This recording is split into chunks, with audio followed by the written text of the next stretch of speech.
Hello students, आज हम continue करने जा रहे हैं वर्ड प्रॉब्लम क्वाड्रेटिक इक्वेशन से एनसीईआरटी से। Okay, chapter number 4। तो सबसे पहले एक बार थोड़ा मैं बताना चाहूंगा कि प्रीवियस वीडियो में हमने क्वाड्रेटिक इक्वेशन के वर्ड प्रॉब्लम क्वेश्चन नंबर 1 और 2 से सॉल्व कर चुके हैं। आप उसे देख सकते हैं।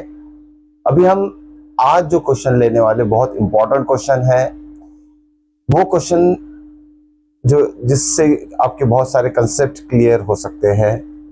तो देखिए किस तरीके से वर्डिंग में कुछ स्टेटमेंट्स दिए जा सकते हैं और उस स्टेटमेंट को हम कन्वर्ट करेंगे क्वाड्रेटिक इक्वेशन में, उसको सॉल्व करके हम डिजायर वैल्यू निकाल सकते हैं जो कि क्वेश्चन में पूछे गए हैं।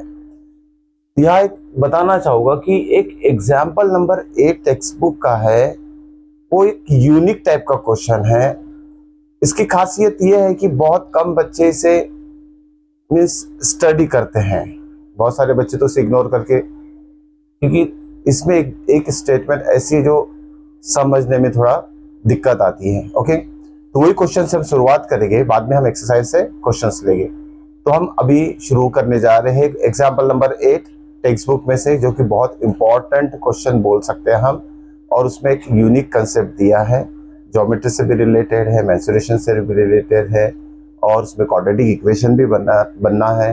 ओके, तो ऐसी बहुत सारी चीज़ें का सब मिक्स फॉर्म उस क्वेश्चन में दिया है। और सबसे इंपॉर्टेंट चीज़ का उसका स्टेटमेंट समझना। ओके, थोड़ा डिफिकल्ट है लेकिन हम आसानी से उसे समझ जाएंगे। चलिए शुरुआत करते हैं question number 8 from example number 8 from text book. Okay, already 2 star बना चुका हूँ मैं, तो समझ लीजिए कि कितना इंपॉर्टेंट क्वेश्चन है। क्वेश्चन ऑलरेडी लिख चुका हूं मैं। देखते हैं क्या दिया है क्वेश्चन में। क्वेश्चन में दिया है कि a pole has to be erected. Pole has to be erected मतलब एक पोल को खड़ा करना है हमें। देखते हैं कहां खड़ा करना है। At a point of the boundary of a circular park. एक सर्कुलर पार्क है। ओके, उस सर्कुलर पार्क के कोई भी बाउंड्री के ऊपर हमें एक पोल खड़ा करना है। ओके, आगे देखते हैं कि सर्कुलर पार्क का डायमीटर दिया है। उस सर्कुलर पार्क का डायमीटर कितना है? 13 मीटर है। तो चले सबसे पहले हम इतना पार्ट को हम फिगर बना लेते हैं। पहले एक सर्कुलर पार्क है, ये हो गया आपका सर्कुलर पार्क। ओके, जिसका डायमीटर कितना दिया है? डायमीटर दिया है इसका 13 मीटर। ओके, ये सर्कुलर पार्क है, ये उसकी बाउंड्री हो जाएगी। जो सर्कमफरेंस ऑफ सर्कल हो जाएगा वही उसकी बाउंड्री हो जाएगी। ध्यान में रखिए, अलोंग दिस बाउंड्री कहीं भी हमें उस पोल को खड़े करना है।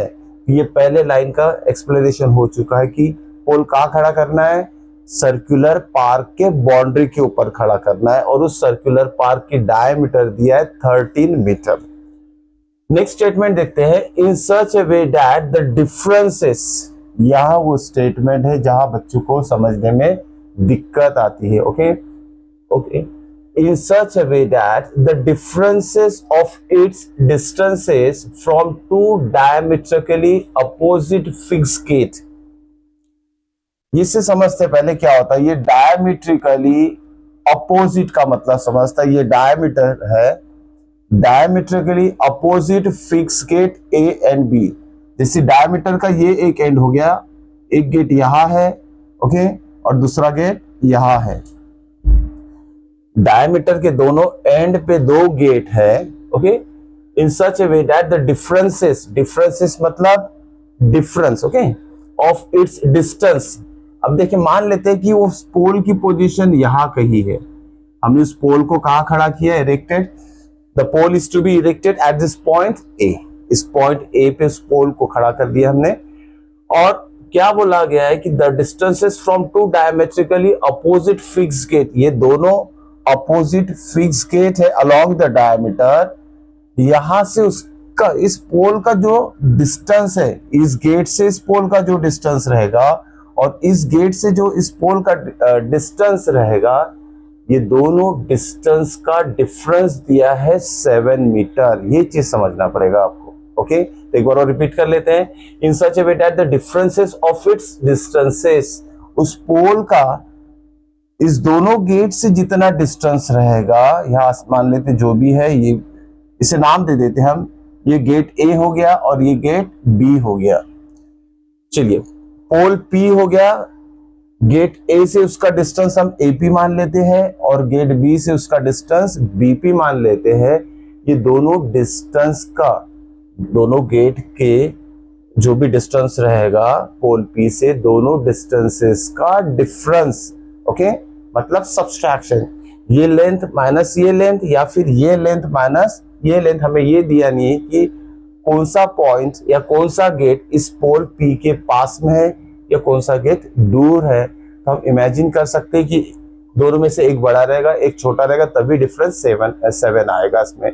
तो हम कोई भी गेट को का डिस्टेंस जो है बड़ा ले सकते हैं, चाहे एपी रहे इसको बढ़ा ले सकते हैं या तो बीपी को बढ़ा ले सकते हैं। तो सिंपल हम क्या करेंगे, इसमें डिफरेंस दिया तो एपी माइनस बीपी का कितना आंसर रहेगा हमारा, 7 मीटर रहेगा। ओके, तो इस तरीके से हम ये क्वेश्चन को समझ सकते हैं। From fixed A and B on the boundaries is 7 centimetre. अब ये बोला कि is it possible to do this, तो कंडीशन दी है दोनों गेट से उस जो पोल हम इरेक्ट किए अलोंग द बाउंड्री, उस पोल पी से दोनों गेट के बीच का डिस्टेंस का डिफरेंस अगर 7 मीटर है, तो ये कंडीशन पॉसिबल हो सकती है क्या? Is it possible to do this, ऐसे हम कर सकते हैं? इफ एस, अगर हाँ कर सकते हैं, what is the distance from the two gate should be the pole be erected.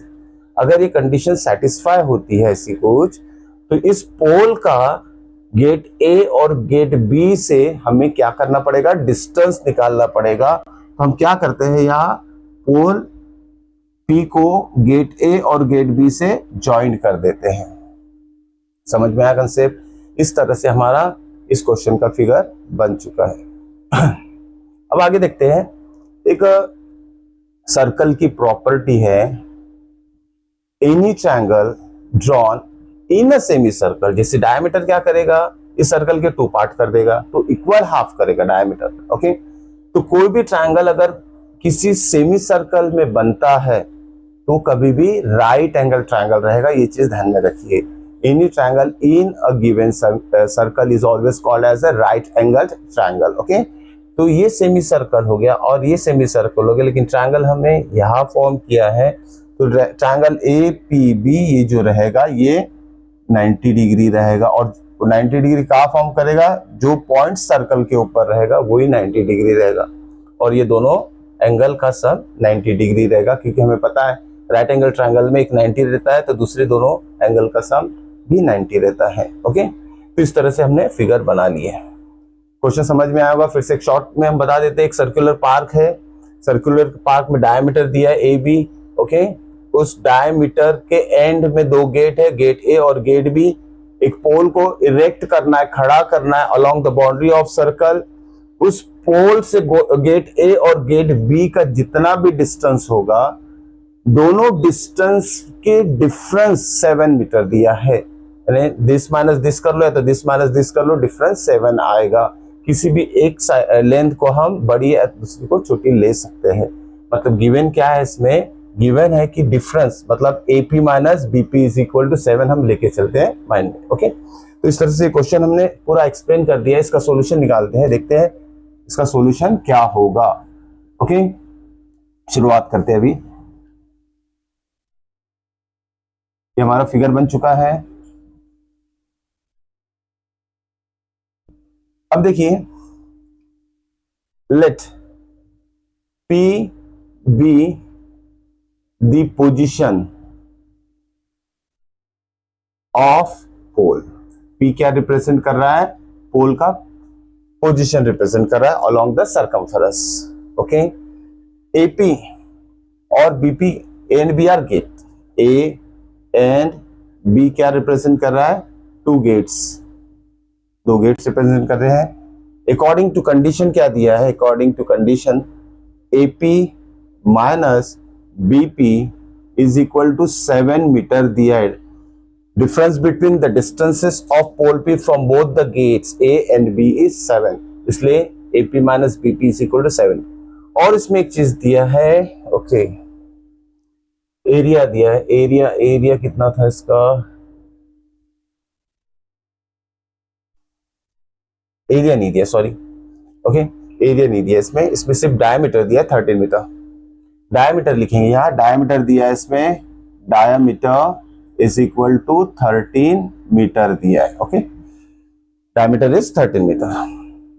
अब देखिए यहाँ जो डिफरेंस दिया है साइड के बीच का, उसमें से एक को देखिए, सम या डिफरेंस कुछ भी दे आप, उसमें से एक को x ले लेंगे तो दूसरी साइड x के फॉर्म में आ जाएगी। यहाँ देखो AP माइनस BP का मतलब होता है AP बड़ा है BP से, distance AP is greater than BP। तो हम सबसे आसान रहेगा अगर इसे हम x ले लेते हैं तो let BP is equal to x metre. BP की वैल्यू कितनी होगी, x मीटर। इसके ऊपर से हम AP भी निकाल सकते हैं, AP minus x is equal to 7। तो AP कितना हो जाएगा हमारा, AP is equal to x इधर चले जाएगा तो x प्लस 7 मीटर AP की वैल्यू आ जाएगी। ठीक है, इस तरह से हम BP और AP को, AP x ले लिया हमने, ये कितना आ जाएगा x plus 7 metre. Okay, x plus 7 metre. अब देखिए इस राइट एंगल ट्रायंगल में APB में हमें तीनों साइड पता है, डायमीटर 13 है और ये दोनों अदर टू साइड x के फॉर्म में आ चुका है। तो यहाँ हम पाइथागोरस थ्योरम अप्लाई करके x की वैल्यू फाइंड आउट करेंगे। ओके, तो देखते हैं in triangle ABC, in triangle APB यहां मेंशन करना पड़ेगा angle P is equal to 90 degree, जो कि शो करेगा कि ट्रायंगल क्या है, right angle triangle. By Pythagoras theorem, by Pythagoras theorem क्या हो जाएगा पाइथागोरस थ्योरम हमारा, ओके, 90 के अपोजिट हाइपोटेनस रहता है। तो हम लिखेंगे यहाँ AB square is equal to AP square plus BP square. इस तरीके से हमने पाइथागोरस थ्योरम इसमें अप्लाई कर दिया है। चलिए इसे सॉल्व करते हैं। AB कितना है हमारा 13 का स्क्वायर। AP कितना है, AP हमने x लिया है x स्क्वायर। ओके, और BP कितना है x plus 7 the whole square. इस तरह से अब इसे सॉल्व करते हैं। 13 स्क्वायर कितना आता है, 13 स्क्वायर इज 169 आता है। उसकी वैल्यू यहाँ सब्स्टिट्यूट करेंगे हम और देखते हैं क्या आंसर आएगा। 169 is equal to x square plus 169 is equal to x square plus, यहाँ a plus b the whole square identity apply करेगी, a square plus 2ab plus b square. तो ये हो जाएगा हमारा x square plus 14x plus 7 square is 49। Okay, चलिए इसे अब सिंप्लीफाई करेंगे। इस 169 को भी उधर भेज दीजिए, x square plus x square हो जाएगा हमारा 2x square, okay, plus 14x plus 49 minus 169 is equal to 0। ये दोनों सब्सट्रैक्ट हो जाएगी, छोटा नंबर माइनस बड़ा नंबर, तो साइन ऑफ ग्रेटर नंबर आ जाएगा 2x स्क्वायर प्लस 14x। अब देखिए माइनस आएगा, पहले लिख देना sign of greater number. 9 minus 9 is 0, 6 minus 4 is 2 and 1 as it is 120। अब हमें यहाँ दिख रहा है कि तीनों टर्म जो है ABC की value it is divisible by 2 है। 2 से डिवाइड कर सकते हैं हम इसे, तो डिवाइडेड बाय 2 लिख देते हैं, divided by 2 through out. Okay, through out divided by 2। इसे 2 से डिवाइड करेंगे तो 2 कैंसिल होकर सिर्फ एक्स स्क्वायर रह जाएगा। 14 को 2 से डिवाइड करेंगे तो ये रह जाएगा 7x, और 120 को 2 से डिवाइड करेंगे तो ये हो जाएगा 60 इज इक्वल टू 0। अभी सिंपल क्वाड्रेटिक इक्वेशन आ गया हमारा, जिसको हम कोई भी मेथड, फैक्टराइजेशन, फॉर्मूला मेथड, जो आपको सूट करता है, अच्छा कमांड है, उसके ऊपर आप अप्लाई कर सकते हैं। तो मैं यहाँ फैक्टराइजेशन के लिए ट्राई करूंगा 60।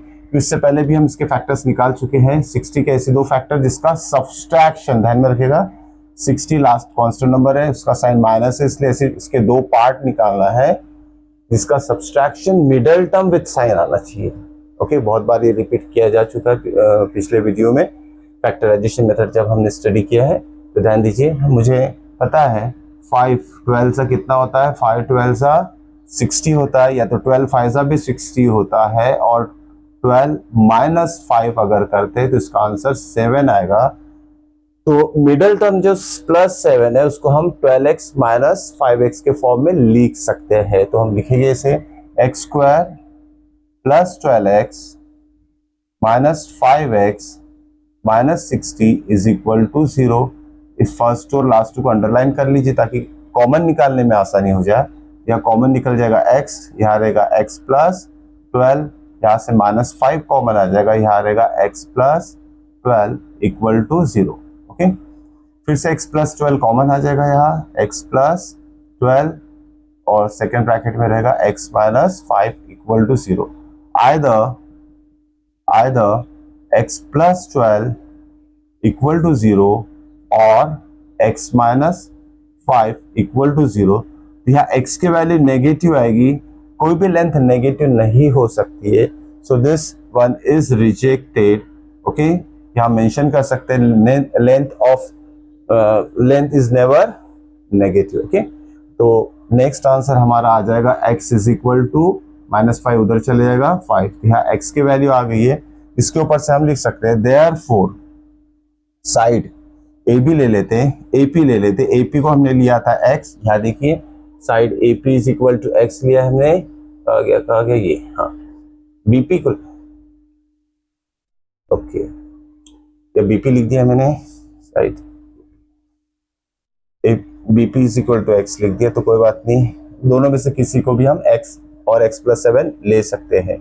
ओके, तो इसको इंटरचेंज कर देते हैं, सब ठीक हो जाएगा, A और B कर देते हैं। ठीक है, तो BP is equal to x हो गया, देखिए BP is equal to x metre हो गया, तो AP कितना आ जाएगा x plus 7, AP is equal to x plus 7 आ गया, तो BP इज x। हाँ, तो यहाँ हम थोड़ा सा चेंज करेंगे, तो हमारा BP कितना आ जाएगा, BP is equal to x है and that is equal to 5 आ जाएगा मीटर, और AP कितना हो जाएगा हमारा, AP इज इक्वल टू हो जाएगा हमारा, AP is equal to x plus 7, तो 5 प्लस 7 कितना हो जाएगा 12 मीटर।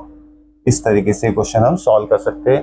एक बार थोड़ा देख लीजिए, कोई भी एक साइड को x ले लीजिए, दूसरा आ जाएगा x प्लस 7, हाइपोटेनस दिया है इसमें जो कि डायमीटर है, पाइथागोरस थ्योरम अप्लाई करेंगे, सिंप्लीफाई करेंगे इसे, तो क्वाड्रेटिक इक्वेशन बनेगा, उस क्वाड्रेटिक इक्वेशन को सॉल्व करेंगे तो x की वैल्यू आ जाएगी, x की वैल्यू आएगी मतलब एक साइड और x प्लस 7 मतलब दूसरी साइड। इस तरीके से हम लेंथ, ओके, या तो distance of a pole which is to be erected on the boundary of a circular path from both the gate A and B हम यहाँ निकाल सकते हैं।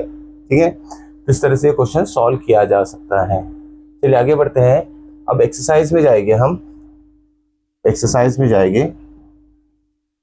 इस एक्सरसाइज लास्ट एक्सरसाइज है, इसमें 4.3 एक्सरसाइज दिया है। इस 4.3 एक्सरसाइज में क्वेश्चन नंबर 3 से वर्ड प्रॉब्लम शुरू हो रहे हैं, क्वेश्चन नंबर 3।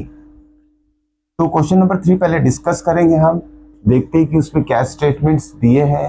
ओके, उसको समझेंगे, उसको हम क्वाड्रेटिक इक्वेशन के फॉर्म में कन्वर्ट करेंगे और सॉल्व करके जो भी आंसर हमें चाहिए वो हम निकाल सकते हैं। एक्सरसाइज 4.3 क्वेश्चन नंबर 3 देखते हैं क्या दिया है।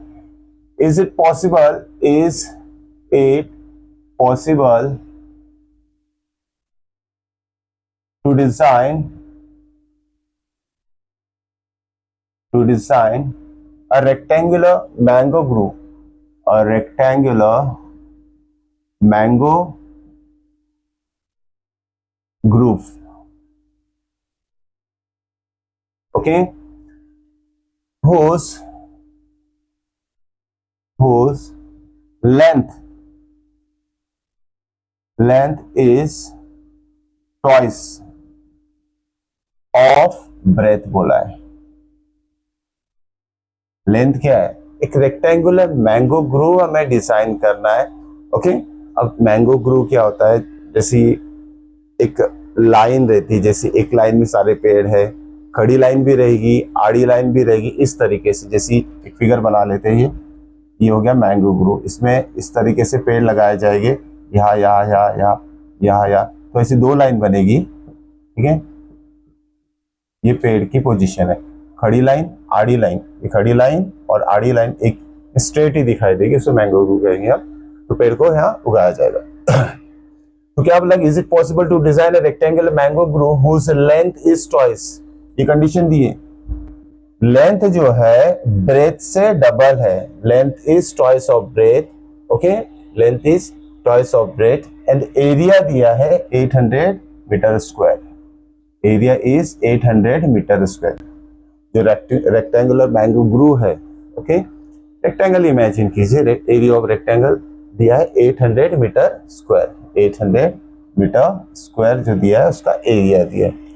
अब देखिए लेंथ को ब्रेथ से कंपेयर किया है, इसलिए हम ब्रेथ को x ले गए। हाँ, सॉल्यूशन लिखते हैं इसका और चेक करना है हमें, इज इट बोला है ना, इज इट पॉसिबल, ये पॉसिबल है क्या, देखते हैं।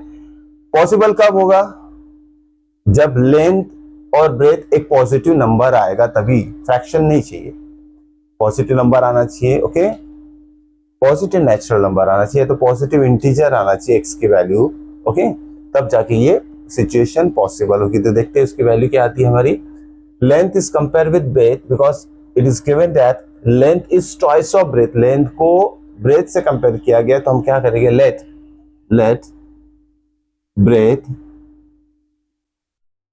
ब्रेथ भी x मीटर ले लेते हैं। देयरफॉर लेंथ कितना हो जाएगा इसका, लेंथ इज इक्वल टू हो जाएगा 2x, length is twice of breadth दिया है इसलिए लेंथ हो जाएगा।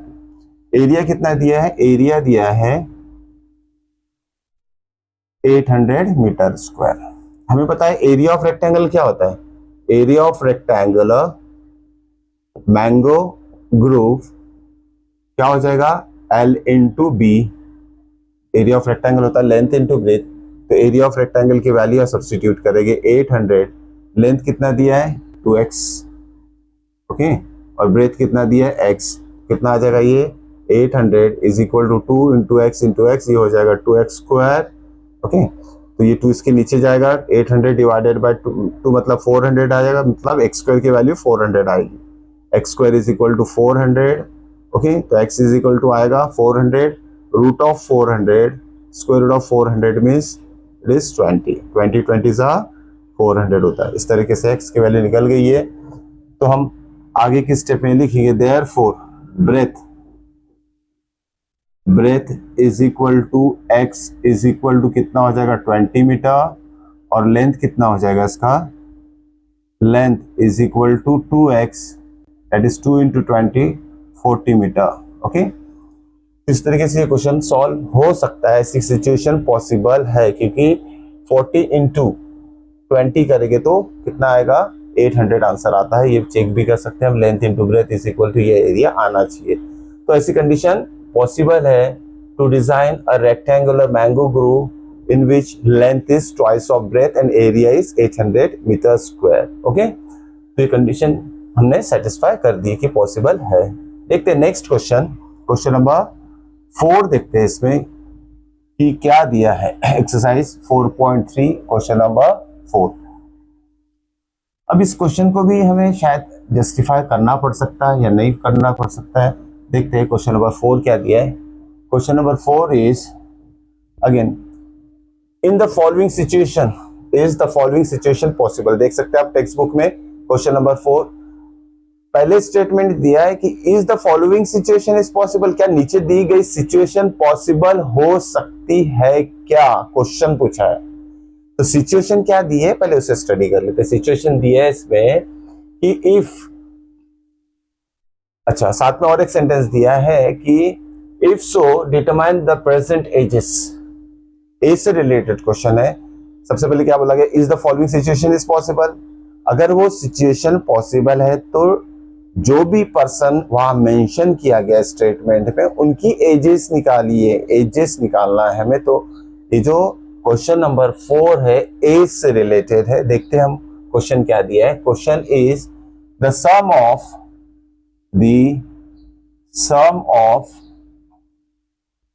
Edges of two friends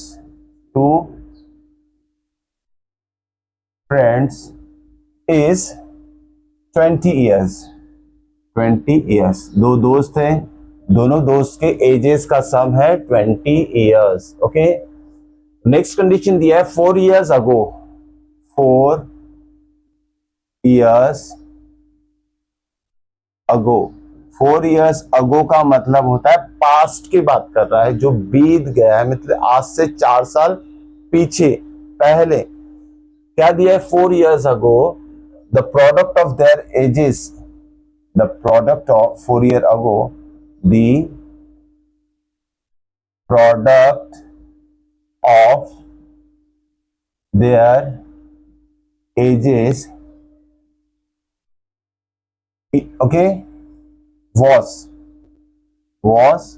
48 years.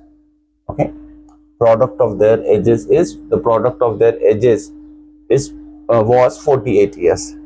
Okay, years में उनके एजेस का प्रोडक्ट आज से 4 साल पहले 48 ईयर्स था। अब देखिए, दो सिचुएशन आपको याद में रखना है। पास्ट में अगर दिया है, पास्ट मतलब 4 साल पहले, 10 साल पहले, तो इसमें दो वर्डिंग स्टेटमेंट में आ सकती है वर्डिंग, इसमें वर्ड प्रॉब्लम में।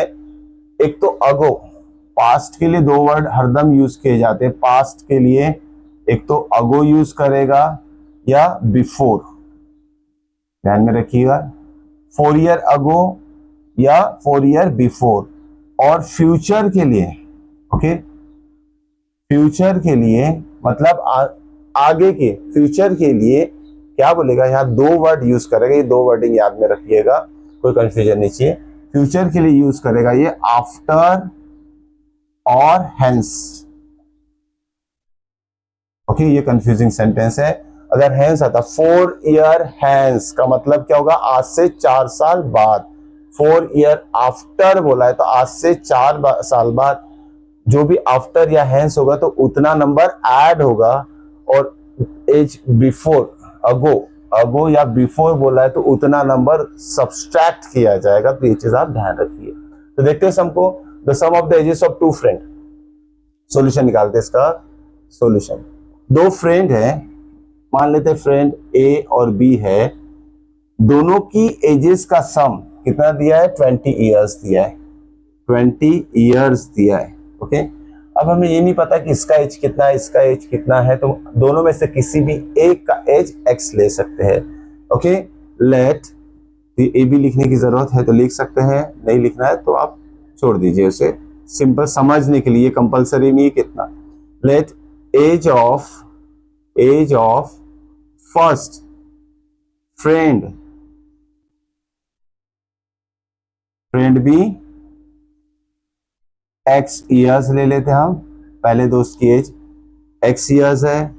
Second, the age of, let present age लिखते हैं, इसमें प्रेजेंट एज की बात होगी, इसमें present age, let present age of first friend be x year. Okay, therefore second friend की प्रेजेंट एज क्या हो जाएगी, age of second friend will be, कितना हो जाएगा।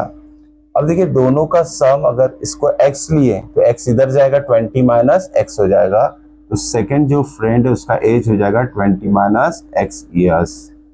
समझा? तो इस तरीके से हम x के फॉर्म में दोनों की एजेस निकाल सकते हैं।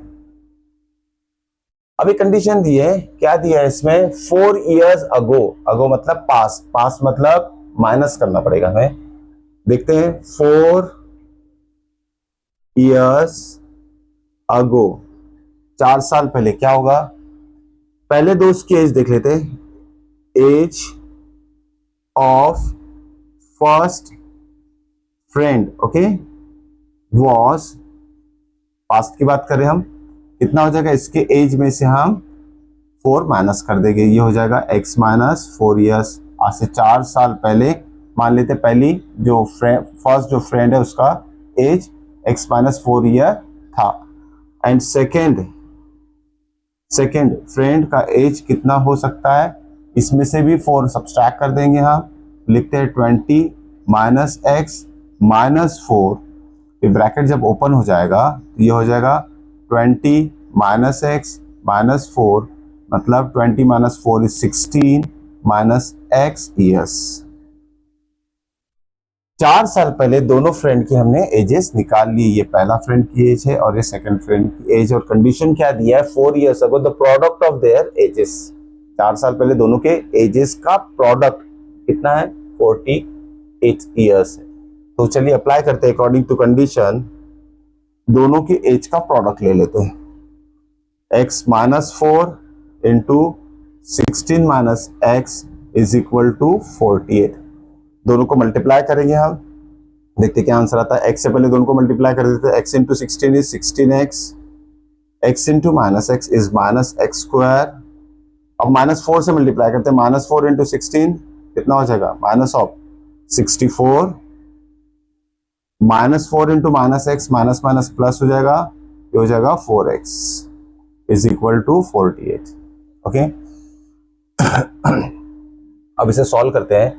अब देखिए मुझे नजर आ रहा है कि एक्स स्क्वायर जो है नेगेटिव है, हमें एक्स स्क्वायर पॉजिटिव बनाना पड़ेगा।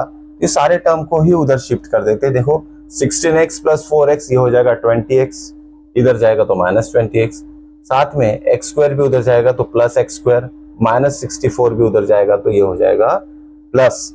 ओके, चलिए देखते हैं, इसे यहां लिख देते हैं 20 minus x yes.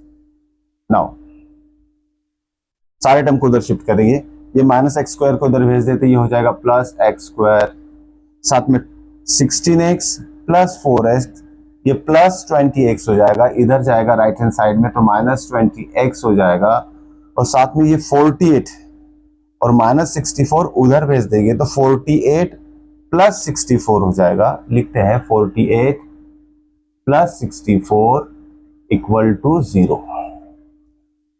48 plus 64 is equal to 0। तो देखते क्या होगा, x square minus 20x okay plus कितना हो जाएगा, ये 60 plus 40 is 100, 100 plus 8 is 108 plus 4 is 112। Hope so की कैलकुलेशन समझ में आया होगा आपको। डायरेक्टली कैलकुलेट करने की आपने ट्रिक सीखना चाहिए। 48 में से 40 और 64 में से 60 को पहले ऐड कर देते तो 100 हो जाएगा, फिर 8 प्लस 4 कितना होता है, 12 होता है, 100 प्लस 12 112 हो जाएगा। अब देखिए यहाँ 112 आ गया इसका। अब उसको हम सॉल्व करने जाएंगे तो कौन सी मेथड यूज करते हैं, फैक्टराइजेशन या फिर फॉर्मूला मेथड। चलिए अब फॉर्मूला मेथड यूज करते हैं। हमारे पास फॉर्मूला है, लेकिन सबसे पहले एबीसी निकाल लेंगे। A is 1, B is equal to -20 and C is equal to आ जाएगा हमारा 112। फॉर्मूला लिखते हैं यहाँ, x is equal to minus b plus minus root of b square minus 4ac divided by 2a। ये हो गया हमारा फॉर्मूला। अप्लाई करने से पहले हम discriminate B square minus 4ac की वैल्यू पहले निकाल लेंगे। चलिए देखते हैं क्या आएगा उसका answer. B square minus 4ac is equal to b कितना है हमारा -20 माइनस ऑफ 20 और होल स्क्वायर ले लेंगे -4, ए कितना है 1 और सी कितना है 112। -20 का स्क्वायर आता है 400, किसी भी नेगेटिव स्क्वायर का आंसर पॉजिटिव ही आएगा, माइनस ये हो जाएगा 448। ओ देखिए यहाँ ये नेगेटिव टर्म है। ओके, एक बार चेक कर लेते हैं हम यहाँ से क्वेश्चन -4 कंफर्म कर लेते हैं कि आंसर हमारा क्या आएगा, 1 इधर भेज दिए पॉजिटिव हो गया। ओके, ये 112 क्यों कंफर्म कर रहे हैं, क्योंकि हमारा आंसर जो है डिस्क्रिमिनेट का नेगेटिव आ रहा है। तो ऐसी जब सिचुएशन में आप फंस जाओगे तो रीचेकिंग करना बहुत जरूरी है, कंफर्म करना जरूरी कि जो भी कैलकुलेशन है वो परफेक्ट हुए है क्या। क्योंकि मुझे यहाँ नजर आ रहा है this number is smaller, this number is greater, तो हमारा जो डिस्क्रिमिनेट है नेगेटिव आएगा, जिसके लिए हम रूट्स नहीं निकाल सकते हैं। इस वजह से मैंने फिर से स्टॉप करके एक बार कैलकुलेशन चेक कर लिए हैं। तो 4 years अगो x माइनस 4 और ये कितना होगा 20 माइनस एक्स, ये भी ठीक है ये भी ठीक है। ओके, दोनों का प्रोडक्ट 48 है, ये 16x minus x square minus 64 plus 4x, everything is correct, हमारा कैलकुलेशन सही है। यहाँ नेगेटिव आ रहा है। Okay, answer is negative. Negative दिख रहा है कितना होगा, -48 आ रहा है। Okay, so it is not possible, this situation is not possible, why, because the value of discriminate, अच्छा हो गया हमने फैक्टराइजेशन मेथड यूज नहीं किया है। फैक्टराइजेशन में फैक्टर ही फाइंड करते रह जाते, तो मोस्टली आप ध्यान में रखिएगा फॉर्मूला मेथड बहुत हमारे लिए आसान होता है। आसानी से हम गेस कर सकते हैं कि रूट्स पॉसिबल है या नहीं by finding the value of discriminate. Okay, ये कम केसेस में ऐसी सिचुएशन आती है, तो यहाँ हम लिख सकते हैं okay, as roots are not real, so situation is not possible, not possible, ध्यान में रखिएगा। तो ये सिचुएशन पॉसिबल नहीं होगी, ये इसका आंसर रहेगा। तो होप सो कि ये कुछ अलग टाइप का क्वेश्चन दिया है कंफ्यूज करने के लिए। इससे पहले की सिचुएशन सारी पॉसिबल होगी और ये क्वेश्चन में सिचुएशन पॉसिबल नहीं है करके हमारा आंसर आया। चलिए आगे बढ़ते हैं, नेक्स्ट क्वेश्चन के ऊपर जाते हैं। Question number 5 from same exercise. Okay, ये भी एक वर्ड प्रॉब्लम है। इस वर्ड प्रॉब्लम में देखते हैं क्या दिया है, क्या करना है। पहले कंडीशन समझ लेंगे हम, इसमें क्या क्या दिया है हमें। ओके, क्या रिलेशनशिप दी है, उस रिलेशनशिप को हम फिर इक्वेशन में एक्सप्रेस करेंगे। इसमें भी कंडीशन दिया क्वेश्चन नंबर 5 में, is it possible to design a rectangular park? Is it possible? अब देखिए ये एक्सरसाइज जो है सब सिचुएशन बेस पे है, मतलब कंफर्म नहीं दिया कि फाइंड करो पॉसिबल है क्या। ये कंडीशन पॉसिबल हो सकती है कि हमें वेरीफाई करना है, चेक करना है। तो वेरिफिकेशन के लिए कभी भी ध्यान में रखिए, अगर लेंथ से रिलेटेड रहो, एज से रिलेटेड क्वेश्चन रहो, तो इसके आंसर्स पॉजिटिव इंटीजर में ही आना चाहिए, यानी 1 2 3 4, तभी सिचुएशंस पॉसिबल हो सकती है। फ्रैक्शन में या तो नेगेटिव आंसर आएगा तो वो सिचुएशन पॉसिबल नहीं होगी। यह क्वेश्चन दिया है, is it possible to design a rectangular park? Is it possible to design a rectangular park? एक रेक्टेंगुलर पार्क हमें डिजाइन करना है जिसका पेरीमीटर 80 मीटर रहेगा। Okay, of perimeter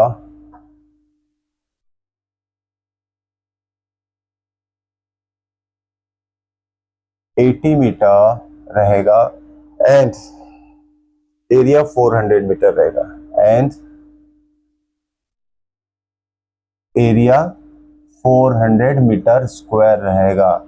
if so, okay, if so अगर पॉसिबल है, इफ सो अगर possible है तो find out length and breadth.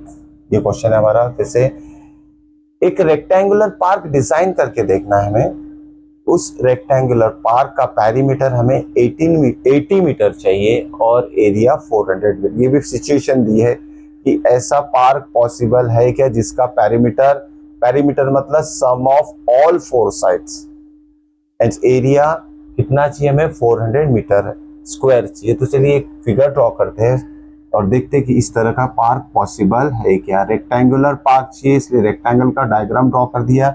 ये लेंथ होगा, ये ब्रेथ होगा, अपोजिट साइड भी लेंथ होगा, ब्रेथ होगा, और पेरीमीटर ऑफ रेक्टेंगल मतलब क्या होगा, sum of length and breadth. Perimeter of rectangle क्या होता है, ओके, देखते हैं सॉल्यूशन में लिखेंगे हम। सॉल्यूशन, पेरीमीटर ऑफ रेक्टेंगल क्या होता है, rectangle is twice of L plus B। ध्यान में रखिएगा, ये छोटी छोटी चीजें बहुत काम में आती है, कहीं दिए नहीं है लास्ट ईयर, उसके लास्ट ईयर आपने 8th में 9th में सब चीज पढ़ चुके हैं, तो उसे अभी आप कहीं लिख कर रख दीजिएगा। ये छोटी छोटी चीजों में कंफ्यूजन बहुत आता है कि ये कंफर्म यही आंसर है या नहीं, मतलब फॉर्मूला यही अप्लाई होगा या नहीं। ओके, तो कैसे, पैरामीटर का मतलब होता है सम ऑफ ऑल 4 साइड। तो पहले देख लेते कैसे आया ये फॉर्मूला। सम L प्लस L 2L हो जाएगा। ओके, L प्लस L कितना हो जाएगा 2L, B प्लस B कितना हो जाएगा 2B, 2 कॉमन निकाल लेंगे तो L प्लस B, ये हो जाएगा पैरामीटर ऑफ रेक्टेंगल। ठीक है, इस तरह से हमने डायरेक्टली फॉर्मूला लिखे, parameter of rectangle is 2 into L plus B। ये पैरामीटर कितना दिया है इसका, पैरामीटर दिया है 80 मीटर, तो यहाँ इसकी वैल्यू सब्स्टिट्यूट कर देते हैं। 80 is equal to 2 into L plus B। Okay, ये 2 into में ब्रैकेट के तो डिवीजन में जाएगा, 80 डिवाइडेड बाय 2 मतलब 40 is equal to L plus B। इसे रीअरेंज करेंगे और इसे हम ऐसे भी लिख सकते हैं, L plus B is equal to 40। अब देखिए सम ऑफ लेंथ ब्रेथ आ गया है इसमें, पैरामीटर के हमने कन्वर्ट कर दिए, sum of length plus breadth is equal to 40। तो जब भी सम आता है किसी एक को हम x कंसिडर कर लेते हैं, let breadth is equal to x meter ले लेते हैं। अगर ये एक्स ले लिया ब्रेथ, ये इधर जाएगा तो माइनस एक्स हो जाएगा, तो लेंथ की वैल्यू कितनी हो जाएगी 40 माइनस एक्स। ये ब्रेथ हमने एक्स ले लिया, देयरफॉर लेंथ कितना हो जाएगा इसका, लेंथ इज इक्वल टू हो जाएगा 40 minus x metre. Okay, length आ गई, ब्रेथ आ गई, और एरिया दिया है। एरिया कितना दिया है इसमें, area is equal to 400 meter square. यही लिख लेते हैं फिगर में, तो यहाँ लिखने की जरूरत नहीं है। नाउ एरिया ऑफ रेक्टेंगल क्या होता है, एरिया ऑफ रेक्टेंगल क्या क्या दिया है, रेक्टेंगुलर पार्क दिया है, P for park is equal to होगा हमारा एल इंटू बी। एरिया की वैल्यू सब्स्टिट्यूट करते हैं और आंसर फाइंड आउट करते हैं। यहाँ देखते हैं क्या आंसर आएगा। एरिया कितना दिया है 400, चलिए 400 लिखते हैं। 400 इज इक्वल टू लेंथ कितना है, लेंथ है 40 माइनस एक्स, यहाँ लिखेंगे हम 40 माइनस एक्स, और ब्रेथ कितना कंसिडर किया है एक्स। राइट हैंड साइड को हम मल्टीप्लाई करेंगे, ओके, एक्स से दोनों को मल्टीप्लाई करेंगे तो 40 इंटू एक्स ये हो जाएगा 40x minus of x square. ये दोनों टर्म अगर लेफ्ट साइड में शिफ्ट करते हैं तो minus x square become plus x square, 40x minus 40x हो जाएगा, और ये प्लस का प्लस ही रहेगा 400, ओके, इक्वल टू 0। अब देखिए इस तरह का क्वेश्चन थोड़ा आप मेमोराइज कर लीजिएगा। 400 20 स्क्वायर है, एक्स स्क्वायर है, मतलब ए एक्स ले लेते हैं, बी 20 ले लेते हैं, तो स्प्लिटिंग द मिडिल टर्म कर भी सकते हैं या डायरेक्ट भी आंसर लिख सकते हैं। हमारे पास पता है, चलिए स्प्लिटिंग द मिडिल टर्म ही मतलब फैक्टराइजेशन मेथड ही यूज करते हैं हम। 20 इंटू 20 400 होगा, और 20 प्लस 20 कितना हो जाएगा 40 हो जाता है। तो डायरेक्टली हम इसको स्प्लिट कर सकते हैं। कैसे स्प्लिट करेंगे, x square minus 20x plus 400 is equal to 0, plus 400 is equal to 0। यहाँ देखिए कॉमन निकाल लेते हैं, तो ये आ जाएगा x common, x minus 20 common, ये आ जाएगा x माइनस 20 इक्वल टू 0। तो x minus 20 is equal to 0 और x minus 20 is equal to 0। तो x की वैल्यू कितनी आ रही है हमारी, दोनों इसमें x की वैल्यू आ रही है 20। इसमें बोल सकते हैं roots are real and equal. तो ठीक है, x की वैल्यू तो आ गई, दोनों सेम भी रह सकते हैं कभी भी x की वैल्यू। तो इसमें क्या condition satisfy, roots are real and equal. तो हमें क्या निकालना चाहिए, मिस हमारा क्वेश्चन क्या था, फाइंड लेंथ एंड ब्रेथ। तो हम लिख सकते हैं देयरफॉर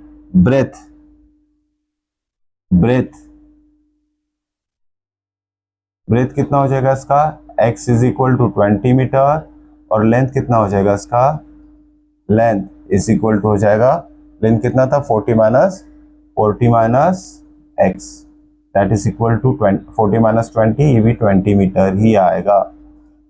अब इस सिचुएशन को थोड़ा ध्यान में दीजिए, लेंथ और ब्रेथ सेम आ रही है, लेंथ और ब्रेथ सेम आ रही है। लेंथ और ब्रेथ अगर सेम रहेगी तो चारों साइड इक्वल हो जाएगी, चारों साइड इक्वल हो जाएगी, मतलब स्क्वायर में ही चारों साइड इक्वल रहती हैं, ओके, स्क्वायर में चारों साइड इक्वल रहती है। तो ये रेक्टेंगुलर शेप पार्क नहीं बनेगा, ये स्क्वायर शेप में पार्क बनेगा। इस तरह से बहुत सारी कंडीशन सिचुएशन को आप स्टडी करके डिफरेंट वर्ड प्रॉब्लम सॉल्व कर सकते हैं, ठीक है। चलिए, यहाँ बहुत सारे वर्ड प्रॉब्लम लिए हैं हमने, होप सो कि सारे वर्ड प्रॉब्लम बहुत अच्छी तरीके से आपने समझ लिया होगा। तो इसे प्रैक्टिस जरूर कीजिए, लिख कर देखिए, नोट्स बनाइए। सारे क्वेश्चंस हमने क्वाड्रेटिक इक्वेशन के सॉल्व कर चुके हैं। आगे आने वाले वीडियो में और भी इंपॉर्टेंट क्वेश्चन जो बोर्ड से रिलेटेड है, बोर्ड में क्या पूछा जाता है, इसी लेवल का थोड़ा घुमा फिरा के क्वेश्चन पूछे जाते हैं, वो सारे चीज हम देखने वाले हैं, ओके। तो देखते रहिए मेरा एजुकेशनल चैनल। चलिए मिलते हैं नेक्स्ट वीडियो में।